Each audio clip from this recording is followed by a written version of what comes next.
we're excited to have you. I'm so grateful to be here. You guys, first of all, a huge fan of both of you. So I'm like, huge fan of you. Chat today. And your book, and we're excited to dive in. And like, look at this cool set. And like, we're in Miami. For those of you watching, the weather is phenomenal. It's a beautiful day.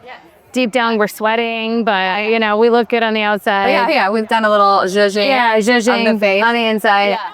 Let's talk. Yeah, let's do it. Right, cool. Well, you wrote an amazing book. Did you read it? I did. I loved it. I mean, I told you I loved it. Yeah. I think it's so unbelievably relatable. You do it so well. Like, but I think you have all these amazing stories, and you know, in the spirit of like open doors, which at the end we obviously ask you what your open door is, but I think what inspired you to write the book? You have such a wealth of experiences. Yeah, so I have a career in communications, but I also have a very unique upbringing. Like I'm 100% Egyptian, grew up in Minnesota.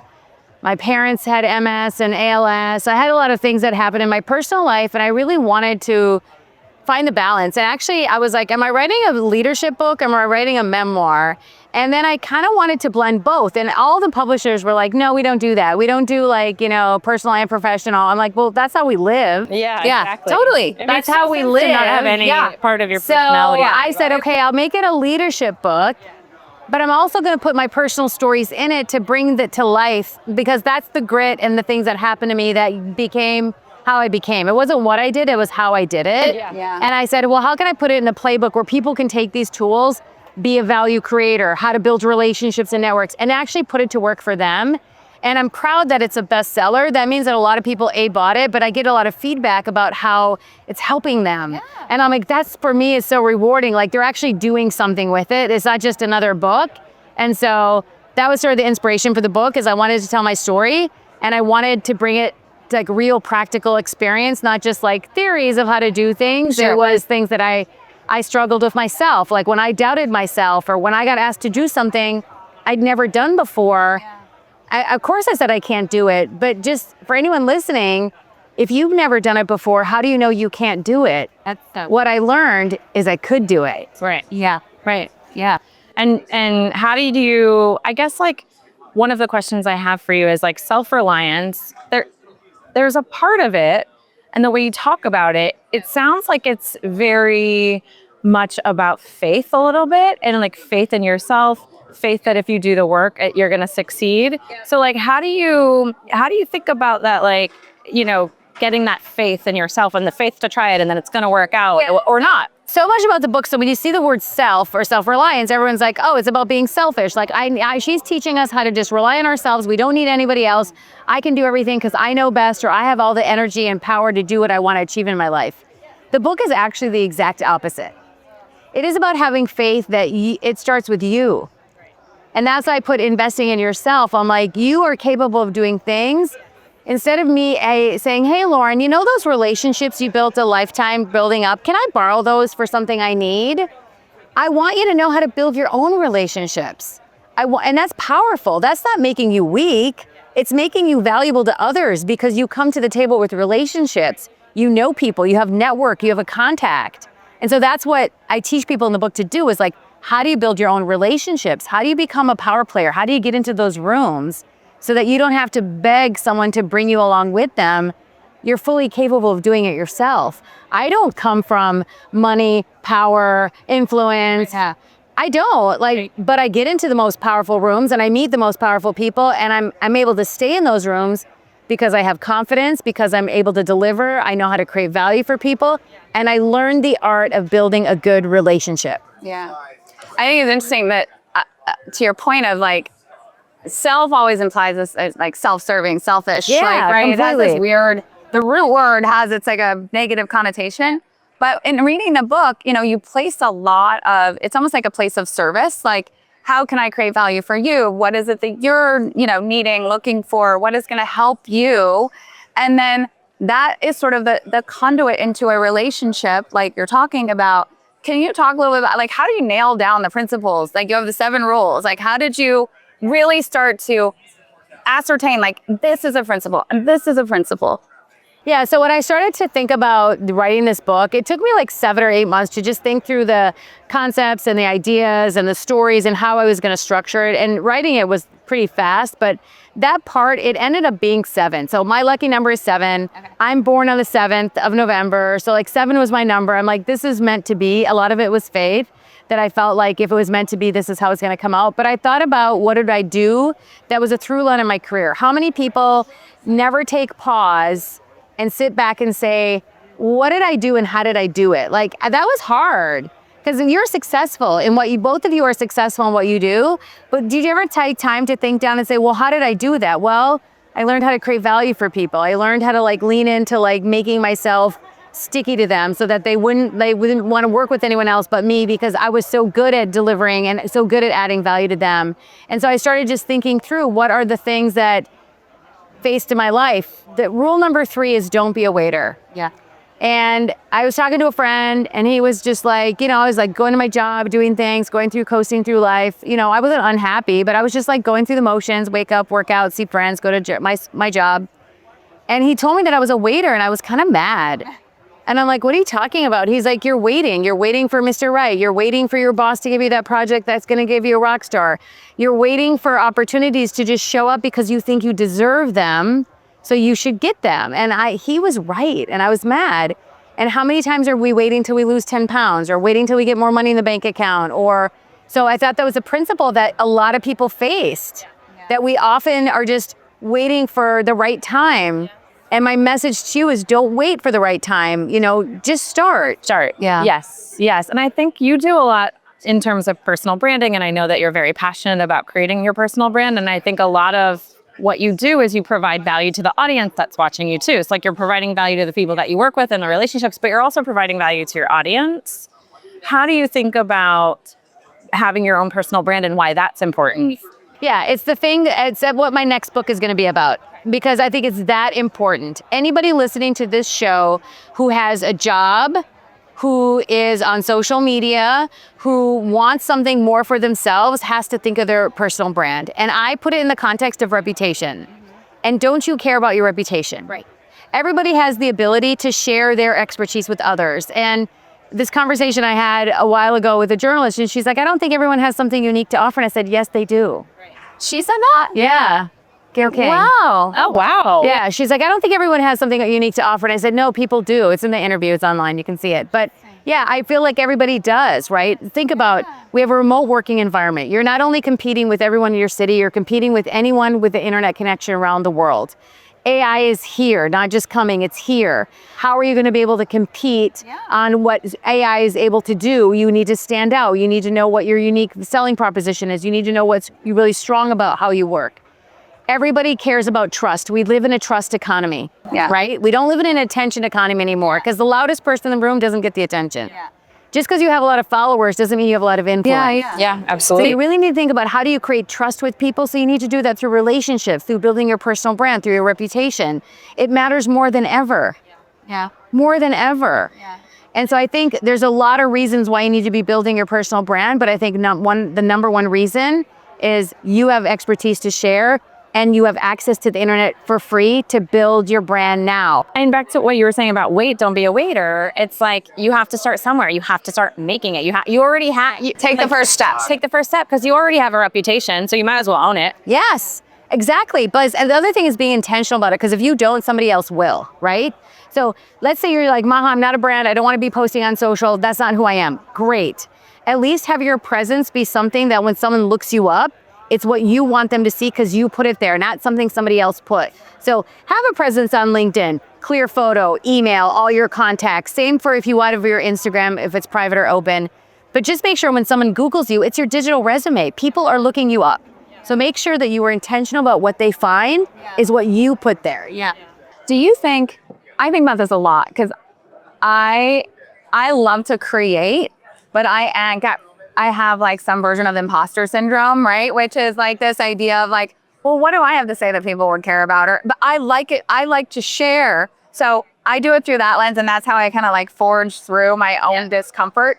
But do you find that actually women have a harder time with this sort of like personal brand? Like absolutely under recognizing, I mean, you know, all the rational things, right? But that feeling that you get where you're like, is it too much? Like, have I done too much? Yeah. But honestly, I face this. Yeah. You know, I have a great career doing communications for different companies. I'm not going to be that girl on social media talking in videos and all this kind of stuff. I'm not going to be that girl. But then you know what? I have expertise. I should share it. I can create value. Yeah. Building a personal brand is not about you. It's about them. And often we're in our heads. So yes, women don't really want to share their voice because they don't want people to judge them going, well, who does she think she is? Yes. And, you know, they don't want people like looking at them. And I had those insecurities and that imposter syndrome in the beginning, like, oh, I'm too fat or my hair, I don't want to do this. But I also think about the number one reason why we don't start something is because we're afraid of people judging us or we're afraid we're going to fail. And women have voices, they need to use them. Men don't hesitate at all to do it. And I feel like we actually have a lot to offer and we're not holding up the space that we should because we're just a little bit on the hesitation side, which I feel like I really want to implore anyone listening, please take the first step. There's nothing to lose and there's only things to gain. Yeah. An accountability partner. Like Lauren and I was joking, like, Lauren, you became my accountability partner. Yeah. Like, I need a partner. I know that about myself. Yep. And like serendipitously, all of our friendship, I think, really came together in this very interesting way. But as a inspiring accountability partner, right? Like for me, that's what you are. I'm like, oh, my friend Lauren, like, and then I'm like, okay, Lauren's got this enthusiasm. All right, let's do this. Can I be in this girl gang? Come. You already are. Yeah. You're in. No, but I think it's important. So having the support, having someone who will encourage you, you know, tend to get out of our own heads and our own ways. Sometimes, a lot of times I'm like, and you talked a little bit early in the beginning about faith. Like, if you don't believe in you, why should anyone else believe in you? Of course. Do you think generationally, there's a generational divide? So like this Gen Z younger but, are very confident. very confident. They're much more right? confident and they're not afraid because they don't care about other people's opinions. Yeah. We are born, you know, fearless. And then as we get older, we get more insecure, we get more in our heads. And I think Gen Z is just like, you know what, if people don't like us, we don't want, you know, we don't want them. It's bad energy. Like, and I feel like we all need to take a page out of that playbook. Right? Love it. I know. I still feel like we all have those, like, it's like the girl from high school that made you feel bad. Like, that's always in your head. Like, well, what if she doesn't like my post, or whoever it is that, like, you know what I mean? That like, you don't want to put that post up because you feel cringy or you feel like insecure about it. So many times I've been that way where like, oh my God, this is so I'm not going to post it. And then Camille's like, we're hosting. And I'm like, fine. Like, what's the worst? Yeah. Like, is my life going to be over from one post? The answer is no. No. And I think it's interesting. I also think, like, you talk a lot in the book about, what I liked is sort of the antithesis concept being introduced, but like, I think when you are constantly learning, you have things to share, right, that are valuable and can create value. But I thought this really interesting point you made was like, and sort of speaks to this, which is the unlearning of it all. Like you should be out learning all the time, but there's also, you need to be like, what does that mean? Like, how do you think about that? Like, what do we need to unlearn? This unlearning as a concept is like things that are no longer serving us because times have changed. And sometimes we just get set on our ways and that holds us back. Like you thinking like you can't be making videos on social talking to a camera because that's not for me. Yes, it is. I did that. Of course. Yeah. No, And yes, it is. Like, this makes me uncomfortable. I had a meeting this morning with someone who's got an incredible career in marketing and just really strong woman who just very smart and really wants to do more talking about her industry and how she's working in the industry. And she's just like, I don't know if I can do it. I'm like, if not you, who? Yeah, right. And if not now, when? Yeah. And so she's like, okay, she was inspired. Like I told her, we spent a lot of time talking about like the problem with knowing how to start telling stories is you need to do a little bit of work. Like, who am I speaking to? Who are my audiences? Who's my audience? Am I talking to companies or am I talking to people? Am I talking to specific industries? Yeah, so like we kind of do a little bit of work so that it doesn't, so we can get confident, so it comes a little bit more naturally. So who's my audience is the number one question you need to ask yourself. Like, who am I talking to? What's the purpose of doing it? Second, what do I want to say? And then you can figure out how to amplify it. Are you amplifying it on your social? Are you going to do it on stages? Are you going to do it one-to-one? Yeah. Are you going to do it on podcasts or all of the above? But it kind of starts with like, who do I really want to target for my message? And then I'll fall from there. And once you have the answers to those questions, then you become, oh, like I can do this. Now I kind of know exactly what my purpose is and why I'm doing this. Right. Absolutely. Yeah, I think the other thing about unlearning, to your point, there's like in Buddhism, they call it the beginner's mind. And if you show up with beginner's mind, it is kind of like that unlearning, because otherwise you can get so entrenched. And you're like, I already starting know how from to do zero. that. Everybody's starting from zero. Right, but it's also a positivity thing too. I'm starting from zero and that's great. And I'm going to start again. You know, it's like day one mentality every day. You know what I mean? Yeah, I also think too, like, you know, the world's changing so fast and so much. Everybody's starting over and learning something at any stage. Like, we're all learning about AI. Like, everyone's starting from scratch at any stage in every stage of their lives. And, you know, we used to have these concepts going back to unlearning about like at a certain age you retire and that your career is over and you just hang it up. Now, like in your 50s, you actually know shit. You know stuff. Yeah. So like now you have experience. Right. Yeah, you have experience. You have experience and you know what you're doing. So now like, oh, I have experience, I've learned, I'm not as insecure about things. I might have a little bit of money in my bank account, so I need to take opportunities I'm not excited about. But and we're living longer.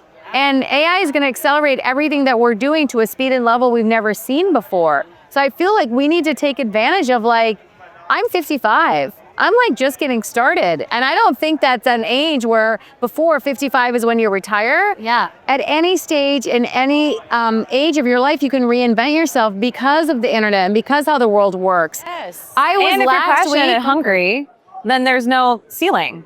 last week, I met Maury Povich, journalist, Oh my God. 85 years old, starting his own podcast. Yes. At 85. Like, no one's saying to him, like, you're too old to He's like, he was just like all into it. Yeah. And he's like, illustrious career as a journalist and all this stuff. So don't tell me 55 is old. Of course. He's 85 starting a podcast. And I think so many people, especially younger people, actually are like, well, I can't do that because I already started down this track, so I can't switch, or I can't. So early, and you can pivot all the time. You make decisions based on the information you have, and then you make another pivot if that didn't work out. Right. Life isn't up into the right. It's like there's this, and we need to embrace that, and that's normal now. That didn't used to be. It used to be where you went to school, decided who you'd become. You'd have that track, go to school, meet a girl, get married, have kids. That's all of that is out the window. Yeah. I think it's really interesting though, because I think, you know, some of this context is professional, right? But then personally, you know, I am 50 and I turned 50 last year, whatever. Let's not talk about it. You're beautiful. But I think but then there's all these personal experiences that come into play, right? So I also, like, what I found very fascinating about, and what I could relate to, right? I've told you I have a daughter with significant special needs and disabilities, unexpected twins, unexpectedly born 3 months early. You know, a lot of things, divorce, all the things. And I do think this ability to like pick yourself back up, and maybe there's a little bit of this in there, which is like self-reliance is also like, you know, you don't always have to understand your purpose. It's like you can just be like the next right thing. Like I was joking. The next step in front of you. Like what is that thing? Because that is how you got forward, right? You don't have to have this master plan. Like when your parents, you were taking care of both your parents. You were 14. Yeah, there's nothing I could have done except for just try to win the day and then win the very next day and then win the very next day. Yeah, I do love also, you said something to me that I've been using in my life with Emma, my daughter, because you said something to me, you're like, how can I make, when you were talking about your parents, you were saying, I walk in and I was like, how can I make their day better? Just one little bit better. So the other day I came home and Emma was like, you know, bouncing around. She got excited to see me. And then she like hands me a book. And normally I'm like, I got busy. And like, Nadine, can you read the book to Emma? And I was like, you know what? How can I make Emma say, I can sit down with Emma and we're going to read this book, you know, Armando the Dragon or whatever it was, the dinosaur. And we read that book 5 times. And she just kept pushing it at me. And I was like, okay, like this is making. So happy. And then you felt, And then it created value for you by you creating such small amazing. value for her. I love that. It stuck with me. Like, I love that. Yeah. Because I was always trying to figure out both of my parents, my mom had MS, my dad had ALS. And I learned how to create value at home. I'm like, well, how can I create value for them? And once I did it and I felt good, I was like, well, how can I create value for my colleagues or my clients or at work? So I started this value creator thing, which is rule number 2 in the book, at home. And then the satisfaction I got from doing it was the reason why I'm like, that felt good to do that. So when I meet someone, I always ask this question, like, how can I help? Because there might be something I can do. Is it an introduction? Is it a problem you're trying to solve? Is it encouragement you need? There's always something you can do to add value to somebody. It's just knowing how to be aware of why you should do it. Yeah, I love that. What's it like writing a book? It's been fun. Like, I mean, writing a book is easy. Selling a book is hard. Okay. Oh, but say more. Yeah, just like is like the publisher prints the books, puts it in the bookstores, but you really need to, the author is in charge of marketing it, talking to people, going to speak at stages, talk to companies. You are the author and people want to hear your story, so you really need to be marketing the book and owning it. So when I see a lot of these books that get on the bestseller, like, it's a hard climb. It's not an easy feat. And when you think about a world we live in is so digital. Yeah. But books are like big now. Book Talk really kind of contributed to that. After COVID, a lot of people are started looking at their screens. People just want to hold a book, underline a book. And the publishing and book industry is booming right now, more than ever. It's been in the last 20 years. Yeah. Do you think that also the contribution, because when I started listening, I have your book, your Audible, yeah, the audio. Audio, game changer. Game changer. Right. And I consume a lot of books that way. I'm in the car, I'm on the treadmill, and when the author reads it, it's also more rewarding because you get that tone of voice from their perspective and you really feel like you're into it. Yeah. I love audiobooks, and I feel like it's a great way for you to consume a lot of content, frictionless, easy to do. Yeah, in your daily life. Did you have the 7 rules? Like, was this already content that you are like principles that you were sort of living by and then you had to sort of articulate them? Or is this what you've sort of been writing about this for years and so you had this catalog of all these ideas? It's always been kind of stuff that I knew would be important to share with others. Because it's what I lived. I lived not being a waiter. I lived how to create value for other people. I lived building my personal brand so people could trust me and had a good reputation and was careful who I associated myself with. And I lived how to build my own networks. I lived how to unlearn and relearn, and to invest in myself. I thought, in my career, no one's gonna put me at the top of their priority list but me. Right. Yeah. Anyone listening, your manager, your partner, even though they love you, they're not going to know what's best for you. Only you can know what's best for you. They can support you, they can guide you, they can help you, they can encourage you, but they can't wake up every day and do what you need to do. I think also this idea of I always say, and I don't mean it the way it sounds, but it's you need to be thinking about the long tail, right? What is the long tail? We live in a very transactional society and world. And I think, a lot of the investment that you made, both financially, you were going to places, investing in showing up places that no one was paying for you to go to. I was paying to put myself in those rooms to meet those people. I had to fly to Cannes Lion once, and I was like, I don't have a ticket or a hotel room. I'm going to figure it out. But you just really need to put yourself first. And I always put it as an investment in myself. I'm like, this is going to be something that I'll get the rewards of. Obviously, you do calculated risk. You don't just, throw away everything out the window. But I think a lot about what you said about being in a transactional society. A lot of people want I'll do this for you, but what's in it for me? I'll do you a favor, but then I'm going to keep score. Yeah, and you're going to owe me. Yeah. And that's not how it works. And if you can really wrap your head around putting a deposit in someone else's trust bank and doing that multiple deposits to other people, I genuinely know, because it's worked for me and other people that I've taught this to, it will help you and it will come back to you tenfold. And be picky about who you do it for, not just open the floodgates and just work for free for everybody. I was very selective on who I did that for. I was also very selective when I worked for people for free. I didn't use my team's time. I just was my time so that they can focus on, billable hours and clients and stuff. Yeah. Right. That makes sense. I mean, again, back to the faith thing, it takes a level of faith in yourself that you're willing to make those investments and that it will pay off. Flying yourself to Cannes, it's no cheap feat, right? But I know that being in those rooms I need to be there. Yeah. What do you think about attachment to outcomes, right? So you write a book, you put all this time, it's a labor of love, you're doing it, you're showing up, all the thing. And, a lot of us are attached to an outcome. I want this to want this to happen because I did this work. I want this to happen. And how do you construct feedback around that to people who are like, I want to do this, I want to be this, but I invest all this time and maybe it worked out and maybe it doesn't. Yeah, so I always talk about learning versus earning. Yeah. Some things happen in your life, you're only meant to learn from those. Some things happen in your life, you're only meant to earn money from those.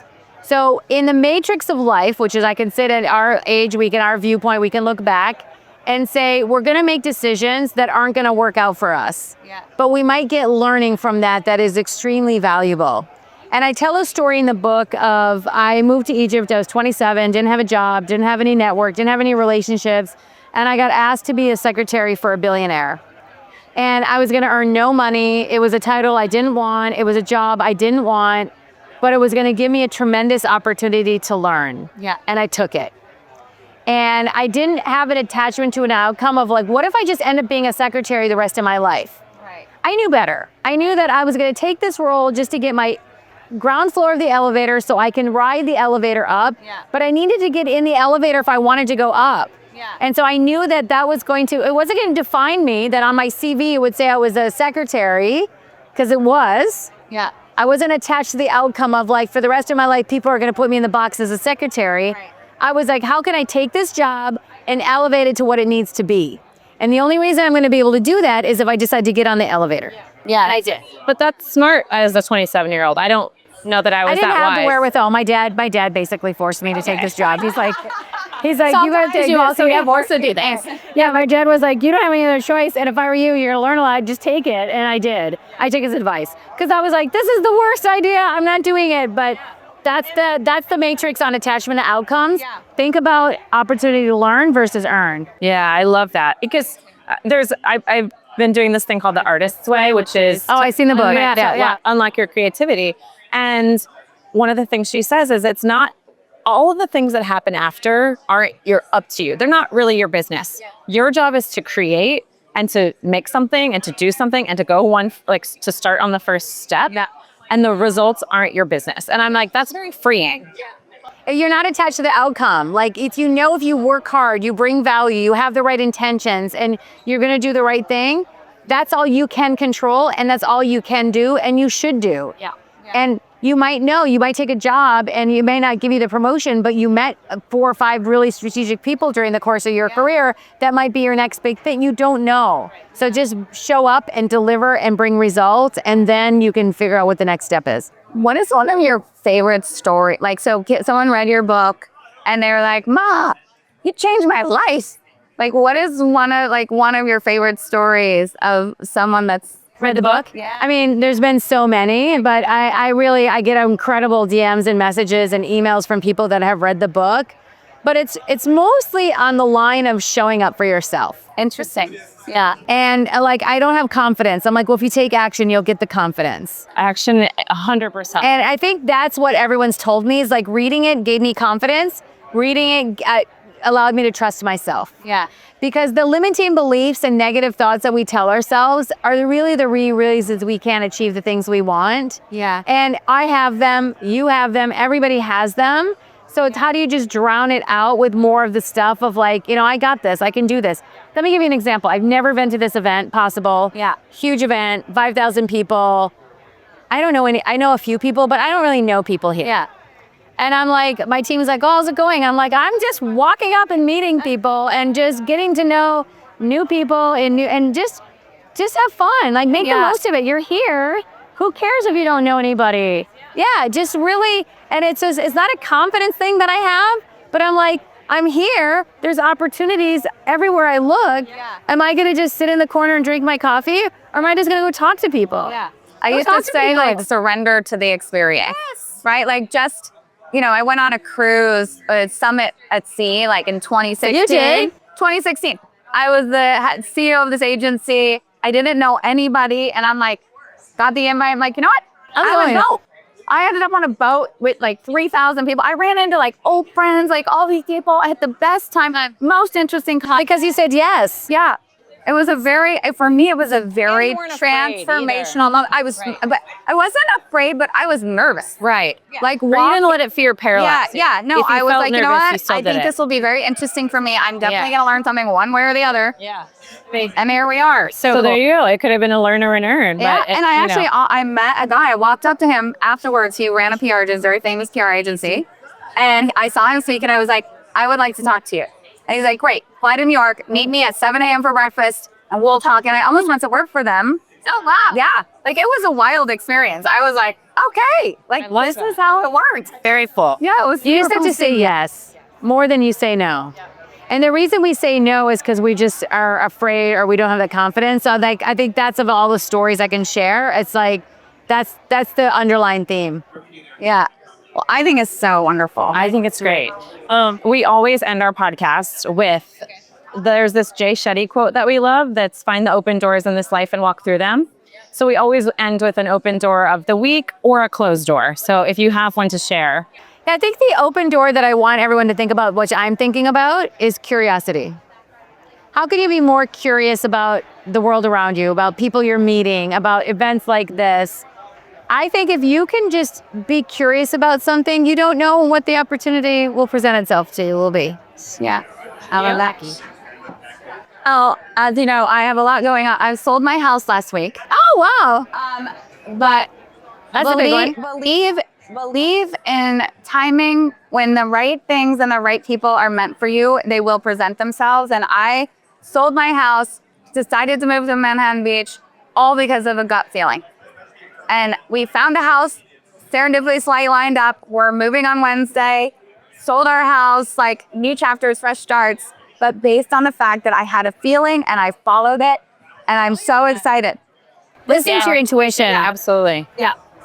Yeah, I think for me, it's being here. It's like it was a bit of a risk. I didn't know if I should come. I didn't know if I should invest in the experience. And I even just walking around, you meet so many people. So many people are like, okay, well, what do you do? Oh, I run a PR agency. Great. Let's talk. Let's do business together. I don't know. It's just been a very, I came in open. I was a little nervous and I came in open and I think that's been my open door. Yes. It's amazing. You said yes. Yes, that's right. We all said yes. Thank you for saying yes to us. Yes, thank you for saying I'm yes so to this. grateful to be here. I Yes, love you thank guys. you for coming. I'm in the group now. Yeah, you're in I'm in the group group. chat. We are thrilled to have you. Yeah, So thank thank you you for again. having We me. appreciate it. Big bang. Thank you, Maha. Oh, Bye, that was guys. so fun.